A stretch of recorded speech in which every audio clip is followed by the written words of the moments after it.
The perpendicular symbol is this upside down T. So we say y1 is perpendicular to y2 when either test A, m1 is -1 over m2, or B, m1 times m2 equals -1. Typically, your teachers are going to say they're negative reciprocals. That's probably the easiest way to remember it. Okay, so let's take an example. Y1 equals -2x plus 4. So in this case, the slope of this line, m1, is going to be -2.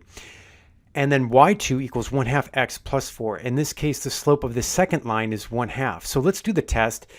A, does m1 equal -1 over m2? So let's test this out. So we're going to say, okay, -2, does this equal? And we put a question mark above the equal sign because we're not sure.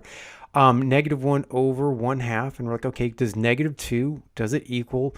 Okay, -1. Oh, that's a question mark here. Sorry, it looks like an exclamation point. I'm not trying to get too excited here. So -2 equals -1 times 2 over 1. And we're like, oh, yeah, -2 equals -2. So yay, it passes the test. Let's say you didn't like test A, you tried test B. So you multiply the two slopes. So that's -2 times 1/2. And that does equal, oh, that's a 1/2. That does equal -1, so it passes test B.